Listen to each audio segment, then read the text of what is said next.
আপনি যদি কমলাপুর থেকে ট্রেনে ওঠেন তাহলে হয়তোবা খুব স্বাচ্ছন্দ্যের সাথেই সিট পর্যন্ত পৌঁছাতে পারবেন। কিন্তু আপনি যদি ভুল করেও এয়ারপোর্ট থেকে উঠতে চান তাহলে আপনাকে এভারেস্ট জয় করার মতো দুঃসাহসিক অভিযানে নামতে হবে। কখনো বা আপনি অনেক চেষ্টা করে ট্রেনে উঠতে পারবেন, কিন্তু এরই মধ্যে হয়তো আপনার স্মার্টফোন বা মানিব্যাগ বা গুরুত্বপূর্ণ কিছু চিন্তায় হয়ে যাবে।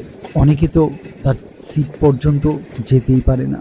নরসিংদীর যাত্রীদের চাপে আপনি মাথাও ঠিকমতো ঘোরাতে পারবেন না।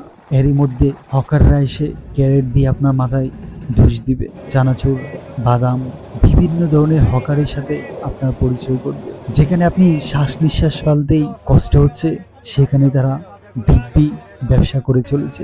এটা আপনাকে শিক্ষা দেয় কিভাবে চরম খারাপ পরিস্থিতির মধ্যেও নিজের কাজ চালিয়ে যেতে হয়।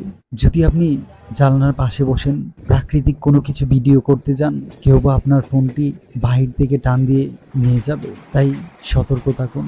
আপনি হয়তো নরসিংদী পার হওয়ার পর ভৈরবের কাছাকাছি আসলেই কেউ একজন এসে আপনার পাশে এসে বলবে, হাই ডার্লিং, হাই জান, দাও। আপনি হয়তো বলবেন, কি ব্যাপার, কে আমাকে ডার্লিং ডাকছে?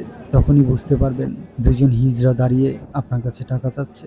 আপনি প্রাকৃতিক সৌন্দর্য উপভোগ করেন আর না করেন, হকার, বিভিন্ন ভিক্ষুক, দই দই দই লাগবে দই, এসব সাউন্ড আপনাকে এক নতুন জগতে নিয়ে যাবে। তাই প্রচণ্ড ভিড়ের মধ্যে বৃহস্পতিবারে মাঝে মাঝে ঢাকা থেকে কিশোরগঞ্জ যাবেন। এটা আপনাকে নতুনভাবে উজ্জীবিত করবে কাজ করার জন্য। মানুষ কিভাবে সংগ্রাম করে বেঁচে থাকে, টিকে থাকে, নারীর টানে বাড়ি যায়, সেটাকে অবজার্ভ করতে পারবেন।